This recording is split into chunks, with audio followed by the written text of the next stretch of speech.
اچھا میں یہ تحریک جہاد ہے ایک جو طالبان کا ایک ونگ ہے جس نے یہ رسپانسبلٹی لی ہے، جو انفارمیشن میں آپ سے شیئر کر رہا ہوں، میرا ایک چھوٹا سا کویسچن ہے، مطلب میں تھوڑی سی انفارمیشن کے ساتھ چاہ رہا ہوں کہ آپ کا مطلب میں چاہ رہا ہوں جناب کس طرح دیکھتے ہیں. دیکھو ایک دو اچھیاں خبریں آئی ہیں کل پاکستان میں نا 2-3 دن میں. ایک تو اچھی خبر آئی کہ آپ سی پیک پہ جا رہے ہیں، دوسرا میں الیکشن آیا اور یہ اس کا مطلب ہے آپ کی اپنی اکانومی کی طرف جا رہے ہیں، ٹھیک ہو گیا.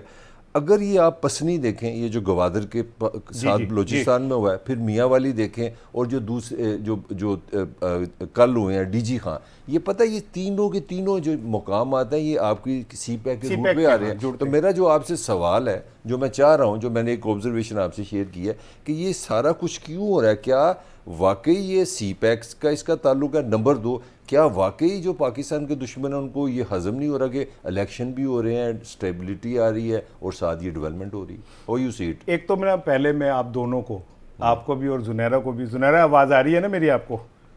بالکل آ رہی ہے. ہاں، میں آپ دونوں کو یہ یقین دلا رہا ہوں کہ میں وہ مہاجر ہوں. جیسے ہی زنیرہ گھر کی مالکہ واپس آئے گی میں واپس اپنی سیٹ پہ، کیونکہ بڑی اوکھا کام والا ہے. صاحب نہیں ہم سے نو ناٹ ایٹ آل. اور یہ بڑا اوکھا سا کام ہے. اور شناختی کارڈ نہ بنانا بیچ میں. نہیں وہ تو اگر آپ مجھے بنا کے دو گے تو میں بناؤں گا. میرا کوئی پتہ نہیں نا تمہارا، بعد میں کہہ دو کہ میرا اگر آپ مجھے پاسپورٹ بنوا دو گے تو پھر میں کچھ نہیں کہتا، لیکن میرا وعدہ ہے کہ ایک اچھے مہاجر کی طرح میں یہاں سے اٹھ کے اپنی سیٹ پہ چلے جاؤں گا. زنیرہ یہ ریکارڈ میں لکھ لو، یہ زنیرہ واپس آ جائے گی تو چلیں ٹھیک ہے. اب کمنٹ بھی کر تو دو. میں یہ سمجھتا ہوں، دیکھیں پاکستان نے پچھلے 50 سال میں ملک صاحب جتنی قیمت محبت اور بھائی چارے کی نبھائی ہے نا، میں سمجھتا ہوں پوری دنیا میں اس کی مثال نہیں ملتی. ہم نے کیا کیا؟ اپنا سارا کاروبار معیشت بیڑا غرق کر لی ان لوگوں کے لیے. ہم نے کیا کیا کہ ہم نے اربوں خربوں ڈالر کا نقصان کیا. ہماری معیشت تباہ ہو کے رہ گئی. لاکھ کے قریب لوگ جام شہادت جو ان کو نوش کرنا پڑا. ایک ایسی جنگ جو ہماری تھی نہیں، جس کا ہم حصہ ہی نہیں تھے. ہم نے خالی یہ معیشت کی بات نہیں ہے، خالی یہ اس بات کی نہیں ہے کہ دہشت گردی ہوئی. کاروبار کو لے لیں آپ، جو لوگ یہاں پہ آئے ہم نے اپنے وسیع ظرف کا مظاہرہ کرتے ہوئے ان کو کہا ٹھیک ہے آپ کریں، اور پھر انہوں نے پاکستان میں کاروبار کے اندر جڑیں بنائی اور بڑے پیمانے کے اوپر انہوں نے اپنی جگہ بنا لی. لیکن ہمیں اس کے بدلے میں کیا ملا؟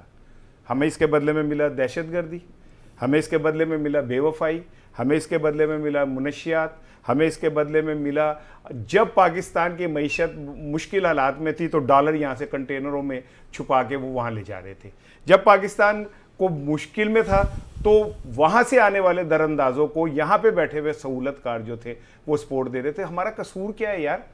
ہم نے کیا بگاڑا ہے تمہارا؟ اور پھر ہم تو ان لوگوں کو کہہ رہے ہیں یہاں سے جائیں جو غیر قانونی طور پہ آباد ہیں. اب آپ اس کے جواب میں اگر جاتے ہوئے احسان کا بدلہ یہ دیں گے، ویسے تو حضرت علی نے کرم اللہ وجہ شیر خدا نے فرمایا تھا کہ جس پہ احسان کرو اس کے شر سے بچو.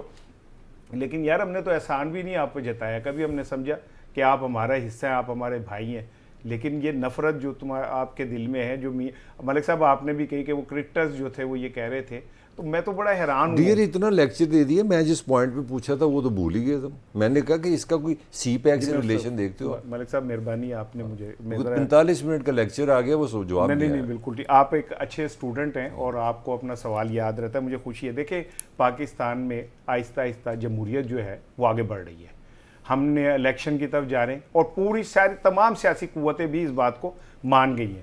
دوسرے یہ کہ سی پیک کی طرف بھی ہم آغاز کرنے جا رہے ہیں. اور آج جو بھارت کا سوشل میڈیا، ذرا آپ اسے اسٹڈی کریں تو آپ دیکھیں گے کہ وہ کسی شکل میں ملک صاحب یہ نہیں چاہ رہا کہ ہم کسی طرح اسٹیبل ہو جائیں.